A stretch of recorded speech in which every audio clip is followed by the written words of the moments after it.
बहू। हाँ मम्मी जी, इतना बड़ा फंक्शन है और ये कैसे कपड़े पहने हैं तूने? वो मम्मी जी, अब की बार मैं गांव गई थी ना, तो मम्मी ने ये वाली साड़ी दिलाई है और मेरे पास कोई और दूसरे कपड़े थे नहीं नए, तो फिर मैंने यही पहन ली। एक बात बोलूं, बुरा ना माने तो तेरी मम्मी की है ना, धीरे धीरे नीयत खराब होती जा रही है। इसमें नीयत की क्या बात है मम्मी जी? मेरी मम्मी कम से कम दिला तो रही हैं, आप तो वो भी नहीं कर रहे।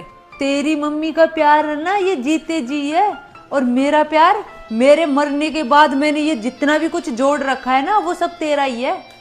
मम्मी जी, प्यार है ना, जीते जी दिखाना चाहिए, मरने के बाद क्या है? और रही बात आपके ये सारे साम्राज्य की, तो आपके पास कोई दूसरा ऑप्शन भी नहीं है, वरना आप इसे भी लेके ऊपर चली जाती।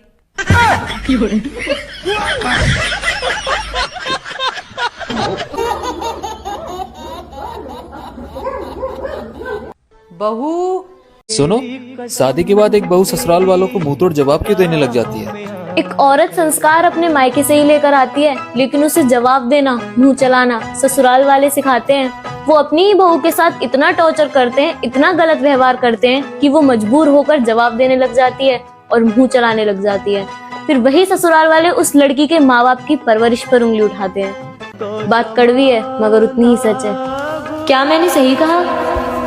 सुनो, रुको जरा। हैं जी? हाँ। आपको नहीं लगता कि भगवान ने मुझे फुर्सत से बनाया? हाँ? मुझे क्या, वो तो सबको ही लगा है। हाय हाय हाय हाय। फालतू के काम फुर्सत में तो हो ही है।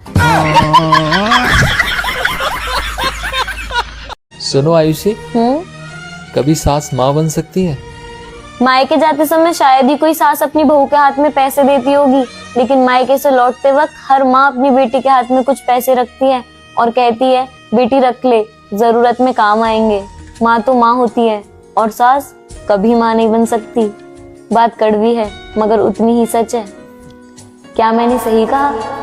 सुनो आयुषी, कभी सास मायके में भाभी की हैसियत क्या होती है तो सुनिए।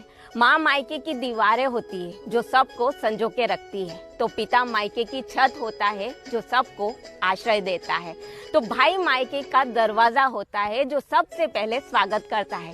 लेकिन भाभी जो होती है ना, वो उस दरवाजे का ताला और चाबी दोनों ही होती है, कि जिसके होने से ही आपके स्वागत का दरवाजा खुलता है। तो इसलिए कहती हूँ कि जितना सम्मान अपने माता पिता और भाई का करते हो ना, उतना ही सम्मान आप अपनी भाभी को भी दीजिए, ताकि आपके मायके का दरवाजा आपके स्वागत के लिए हमेशा खुला रहे।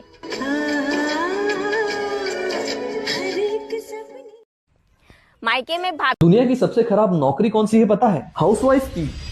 सुबह सबसे पहले उठना भी उसका काम, रात को सबसे आखिरी में सोना भी उसका काम, सबका मूड संभालना भी उसका काम, और अपना दर्द छुपा के रखना भी उसका काम। जिस नौकरी में कभी संडे नहीं होता, कोई हॉलीडे, कोई सिक लीव, कुछ नहीं होता, जहाँ सैलरी जीरो लेकिन ताने फुल टाइम मिलते हैं, जहाँ तारीफ जीरो लेकिन उम्मीद अनलिमिटेड होती है, घर का खाना लेट हो तो उसकी गलती, सासू माँ का मूड खराब हो तो उसकी गलती, बच्चा बीमार पड़े तो उसकी गलती, अरे वो खुद बीमार पड़े तो भी उसी की गलती। अगर आपके होते हुए आपकी पत्नी काबिल होने के बाद भी सिर्फ एक हाउसवाइफ बनकर रह जाए, तो क्या खाक पति बने? ये आपकी जिम्मेदारी है उसको मोटिवेट करने की, उसके सपनों को पंख देने की, क्योंकि जब उसका नाम बनेगा तो सिर तो आपका भी ऊंचा होगा। इसीलिए नए साल की शुरुआत नई सोच से करिए। Think about it.